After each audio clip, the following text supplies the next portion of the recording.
Un Latte con FinTips, el podcast donde aprenderás sobre finanzas personales, inversión y negocios.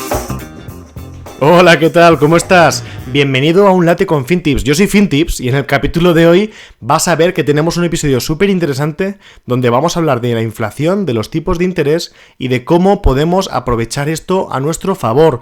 También voy a romper no una lanza, sino al revés. Voy a hacer una advertencia, ¿vale? Porque he visto que hay asesores financieros que están desrecomendando algunos tipos de productos, cosa que me parece un poco irresponsable cuando hacemos recomendaciones o desrecomendaciones de forma general y genérica, sobre todo con productos como puede ser, por ejemplo, la renta fija, porque bueno, que desrecomiendes Bitcoin, pues bueno, lo puedo entender, ¿no? Hay gente que no le gusta o lo que sea. Pero la renta fija, es un producto muy básico que todo, de hecho, probablemente si te queda todavía personas mayores, tus personas mayores seguramente tienen renta fija, ¿vale? Para que lo sepas. Y no es ni bueno ni malo, depende de su situación y de su contexto personal. Así que nada, pues espero que te guste mucho este podcast y ¡empezamos!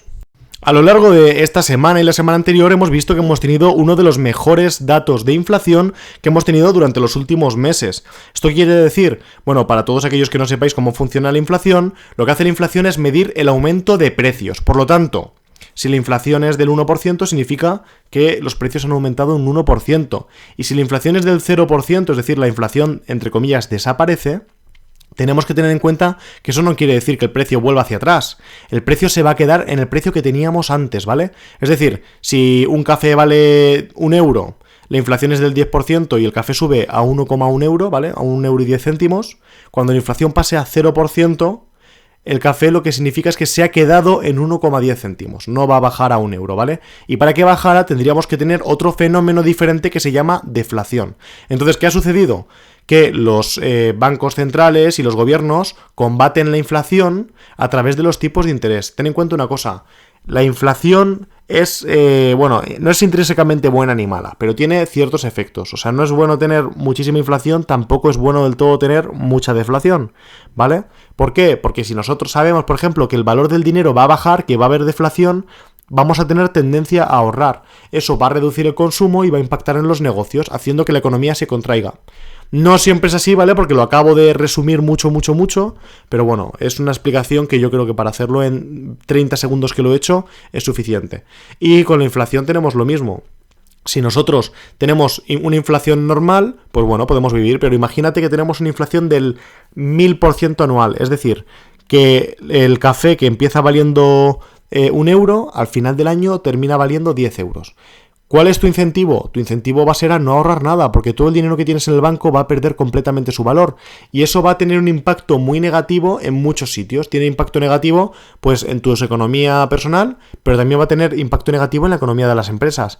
Entonces, el gobierno, para evitar que esto suceda y para mantener la inflación dentro del objetivo, que puede estar normalmente entre el 2,5% de inflación anual, lo que hace es mover los tipos de interés. Entonces, tenemos que entender primero ¿qué son los tipos de interés? Para empezar, tenemos que tener en cuenta que los tipos de interés están muy relacionados con el coste de financiar. Al final, el tipo de interés es lo que se llama el precio del dinero, porque es el precio base sobre el que vamos a estructurar todos los préstamos. Y estamos hablando tanto de un préstamo para comprarte una casa, una hipoteca, como un préstamo para un coche, como préstamos a nivel corporativo, préstamos entre bancos. Esto también va a configurar, por ejemplo, qué rentabilidad nos dan las letras del tesoro, los depósitos bancarios, etcétera, etcétera, etcétera. Y claro, tiene un impacto muy importante, porque imaginaos que a mí un depósito bancario pues me ofrece un 4%, o una letra del tesoro me ofrece un 4%. Pues cuando yo vaya a invertir en bolsa, como mínimo, yo a las empresas les voy a exigir que me den un 4% de rentabilidad. En eso estamos de acuerdo, ¿verdad? Entonces, lo que está haciendo esto es endurecer las valoraciones de las empresas. Por eso vemos que cuando hay subidas en los tipos de interés, hay bajadas generalizadas en todas las empresas. Y esto se debe simplemente, es pura matemática.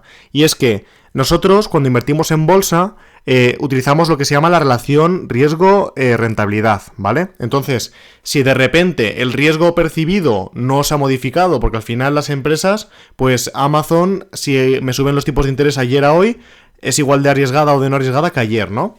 Pero sin embargo, veo que la rentabilidad, ese precio que yo estoy pagando, que es el riesgo, por ese diferencial de rentabilidad, es decir, pues imagínate que yo preveo que Amazon me va a dar un 6%.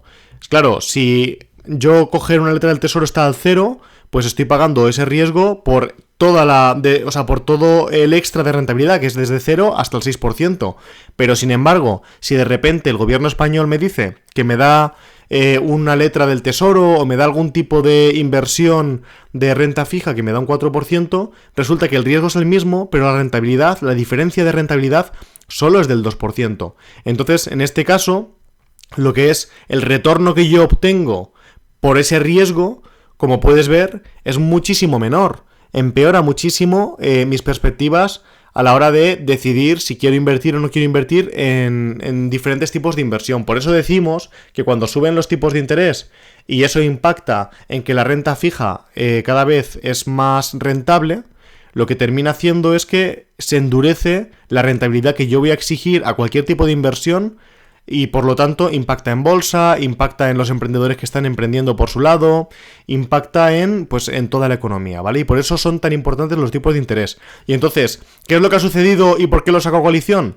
Pues resulta que el Banco Central Europeo ha hecho un comunicado que, ya sabemos que el Banco Central Europeo, cuando dice una cosa, a veces, pues luego se lo pasa por ahí, ¿no? Pero ha dicho que no contempla subir más los tipos de interés si se cumplen sus previsiones para la economía europea. Y esto se debe, pues, a ese buen dato de inflación que recibimos, creo que fue la semana pasada. Así que esto es una muy buena noticia, pero tiene varias implicaciones que os voy a comentar rápidamente.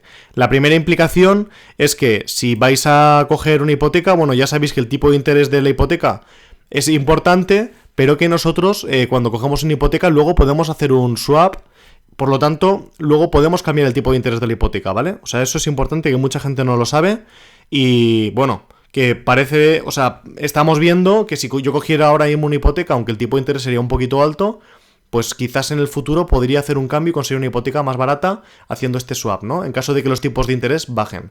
Luego, lo segundo es que parece ser que esto va a dejar de meter presión sobre la bolsa. Y esto es importante. De hecho, la bolsa ya está empezando a reflejarlo.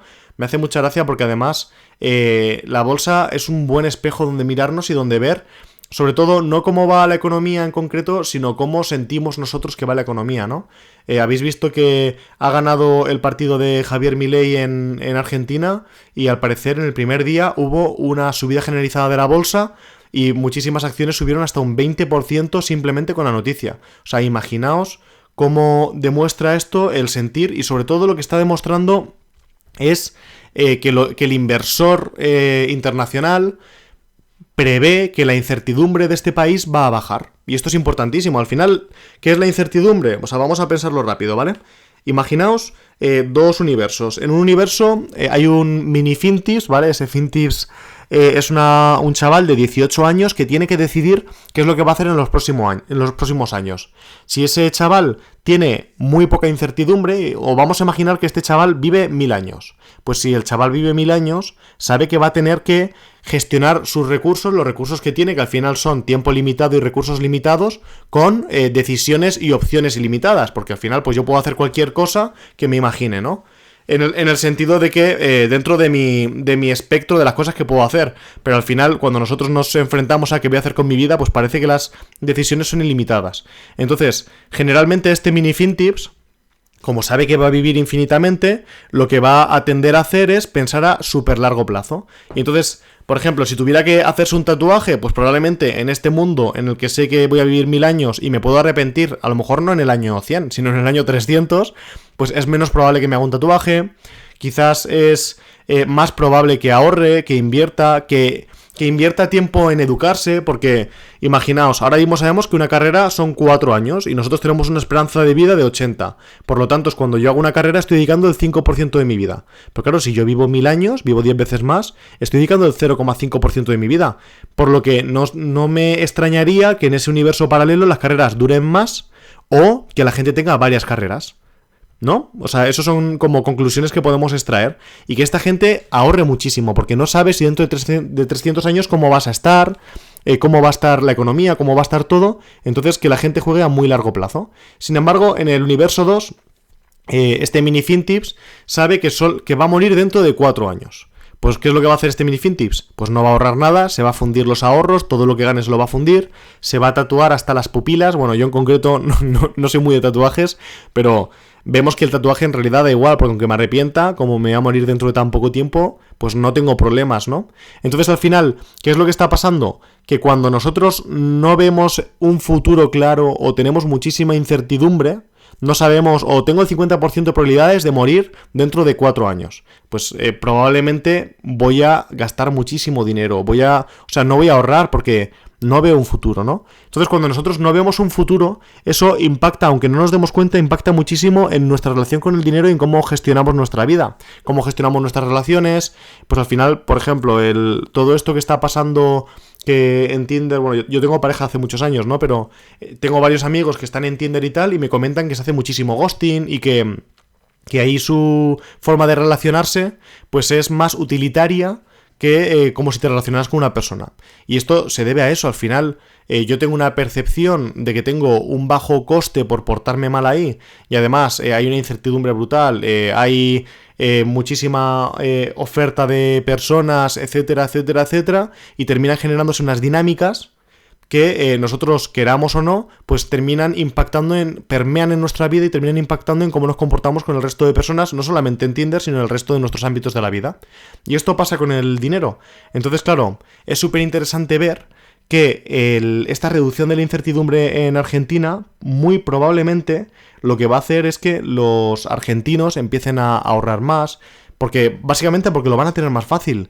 Van a empezar a invertir más en sí mismos, en sus negocios, en lo que sea. O sea, van a ser capaces de tener una gestión mejor de sus recursos.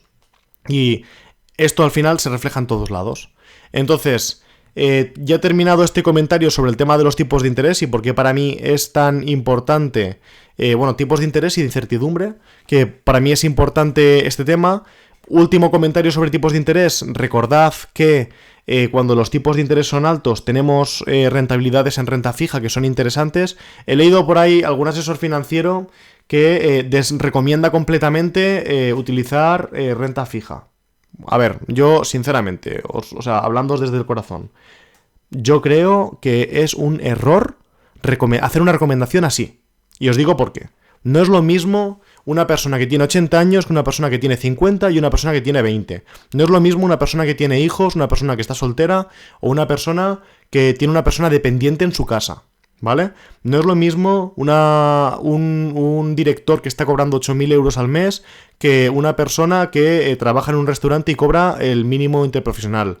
O sea, hay miles de casuísticas. Entonces, decir de esa forma que no recomienda a nadie comprar renta fija, ni fondos de renta fija y tal, a mí me parece que es, porque lo he leído ahí por internet y en varios periódicos, a mí me parece que es muy irresponsable. Porque lo que estamos haciendo es mandar un mensaje que podría parecer una recomendación financiera general, pero realmente no es, no puede ser una recomendación. Nosotros, para que una recomendación sea una recomendación, ¿qué necesitamos? Necesitamos primero conocer la situación del cliente. Yo no puedo recomendar a ninguno de vosotros si no os conozco, es imposible. No puedo deciros comprad esto porque no lo sé. A lo mejor tenéis hasta que coger un préstamo para comprar eso, no tiene sentido, ¿vale? Necesito conocer la situación del cliente. Necesito conocer que el producto es lo mejor posible para el cliente, ¿vale? Y luego necesito recomendarlo. Entonces, por favor, mucho cuidado con este tipo de mensajes porque, por ejemplo, ¿qué utilidad podría tener que yo me compre una letra del tesoro a 2 años? Pues si yo sé que me quiero comprar una casa dentro de 2 años, ¿vale? Y tengo la entrada ya ahorrada, que son, imaginaos, 50.000 euros, y resulta que ese dinero hasta dentro de 2 años no lo voy a mover, ¿qué hago con ese dinero? ¿Qué opciones tengo? ¿Me compro una cochera para luego no tener liquidez y tener un problema? No tiene sentido, ¿no? Me lo meto en bolsa para que se pueda hacer un menos 30%, que os recuerdo a todos que los indexados y todo el tema de la bolsa, por mucho que en internet parece que todo el mundo dice que eso es la panacea, puede bajar. O sea, de verdad puede bajar, porque muchísima gente no lo tiene claro. Puede bajar y puedo perder dinero. Tampoco tiene sentido, ¿verdad? Porque de repente me voy a comprar la casa y no tengo dinero para comprarme la casa. Lo meto en Bitcoin. Me pasa más de lo mismo, pero más fuerte todavía. Lo meto en oro, en un valor refugio. Bueno, podría ser una solución, pero el oro también fluctúa. Tengo riesgo de mercado. El riesgo de mercado es el riesgo de que el precio varíe. y ostras, qué gracia me haría llegar a la firma del contrato de arras y tal y estar ahí delante del notario y no tener dinero en la cuenta, o ir a vender mi oro y darme cuenta de que me faltan 5.000 euros. Que en un momento dado, pues bueno, los pides o lo que sea, pero es que este no es el objetivo. O sea, porque tú estás tomando tiempo previo para poder gestionarte, no para que te falte dinero, ¿no? Ahí estamos de acuerdo. Entonces, ¿cómo creo yo que se debe utilizar la renta fija? Pues muy sencillo. Debe utilizarse entendiendo que es un producto que tiene poca liquidez, es decir, yo me comprometo a no sacar el dinero en X tiempo, tiene cierta rentabilidad, es decir, no es tan rentable como puede ser, por ejemplo, el S&P 500 desde 1927 hasta ahora, que ha tenido una rentabilidad media anual, creo que ha sido superior al 8%. Claro, no es tan rentable. Pero sin embargo, me estoy quitando muchísimos riesgos. Me estoy quitando riesgo de mercado, me estoy quitando riesgos que podrían hacer que mi planificación se tumbe. Entonces, ¿tenemos que meter todo nuestro dinero en renta fija? No. ¿Tenemos que meter 0 euros en renta fija porque es el demonio? Tampoco. Tenemos que planificarnos de forma, o sea, que tenga sentido. Y ya está. Así que nada, este es el mensaje. Además, quiero aprovechar antes de terminar, porque ya se nos ha quedado un podcast de 14 minutillos. Antes de terminar el podcast, quiero aprovechar para poneros un ejercicio. Muchos de vosotros sé que no estáis familiarizados con el tema de la renta fija, no sabéis lo que es. Ya sabéis que en FinTips tenemos un curso entero de renta fija que lo podéis encontrar en academia.fintips.es y ahí podéis acceder a los cursos que tenemos. Está muy bien porque al final hacemos talleres, os explico lo que es todo, hablamos de fondos monetarios, de depósitos, de cuentas corrientes, de bonos, letras, todo lo que hay, ¿vale? Hablamos de todo. De hecho, varios de los alumnos de este curso me dijeron que les ha encantado y se han comprado el segundo curso que estamos sacando ahora de finanzas personales completas, que es, la idea es aprender a ir de cero a héroe, ¿no? Aprender de ir de cualquier estado en el que estemos, desde no controlo mis finanzas, no sé por dónde se me va el dinero, pero no soy capaz de ahorrar, o sea, tengo un problema con mis finanzas, ¿no? Y vamos a ir estableciendo como una metodología con la que vamos a hacer una transformación y vamos a pasar de estoy descontrolado a ya tengo mis ahorros controlados, y una vez que tenemos los ahorros controlados, automatizados, entiendo lo que va a pasar y me siento más tranquilo y me he quitado esa ansiedad, entonces pasamos ya al siguiente step, que es vamos a controlar el largo plazo. Pues vamos a entender cuándo hay que invertir en renta fija, en renta variable, en indexados, en dividendos, en Bitcoin, o sea, vamos a hablar de todo. Y luego vamos a automatizar todo este proceso, de forma que los alumnos salen de ahí sabiendo planificarse sin necesidad, bueno, o sea que al final siempre tienes que ir a un asesor financiero o al banco de vez en cuando, ¿no? Pero sabiendo lo que te están diciendo y sobre todo cuando te vendan la moto, que tú entiendas por qué te están vendiendo la moto, si te la están vendiendo o no, o qué está pasando. Y entonces lo vas a entender todo. Y la verdad es que estoy muy contento. Y de hecho, si hay algún alumno que esté escuchando esto, un saludo y muchas gracias por la confianza. Estoy súper contento con el resultado que estamos teniendo con la formación. Y entonces el ejercicio que os voy a poner a todos es, quiero que os metáis en la web del Tesoro, ¿vale? Y quiero que en la web del Tesoro miréis, a ver si sois capaces de encontrarme, cuál es la remuneración que están dando ahora mismo las letras del Tesoro. Este ejercicio sé que es un poco complicado, pero quiero que lo hagáis por varios motivos. Lo primero, te vas a familiarizar con la web del Tesoro, que es algo que es interesante. Segundo, te va a obligar a aprender un poco los conceptos que hay relacionados con la letra del Tesoro. Es un producto muy fácil, ¿eh? O sea, no os preocupéis. Es meteros ahí dentro, buscar un porcentaje, y cuando veáis un porcentaje, el que esté cerca del 3 con algo, ¿vale? No voy a decir exactamente cuánto es. Posiblemente va a ser el dato que estáis buscando. Y bueno, y a ver si de esta forma despertamos un poco el interés en no hablar solamente de indexados, sino hablar un poquito de todo el gran abanico de productos que tenemos con los que podemos planificarnos y que yo creo que al final pues puede aportar mucho valor. Y ya está. Y simplemente es esto. Si te gusta este podcast, compártelo con tus amigos. Ponme... O sea, de hecho quiero hacer una sección en comentario, en stories, para que me hagáis preguntas y las voy a resolver aquí en el podcast en directo. Así que ¿cómo se dice? O sea, estate atento porque lo vamos a estar subiendo. Y a ver si tengo pendiente hacer alguna entrevista. Lo que pasa es que, bueno, no sé dónde la subiré. No lo sé. Muchas gracias por estar aquí escuchándome. Espero que te haya gustado mucho este podcast. Esta semana llevamos ya 3 Yo creo que la semana que viene vamos a empezar a tomar el ritmo de un podcast a la semana, pero como es un formato que me gusta y es bastante fácil de hacer, pues bueno, cuando veas alguna noticia chula os la comentaré. Un abracito y nos vemos en el próximo episodio. ¡Chao!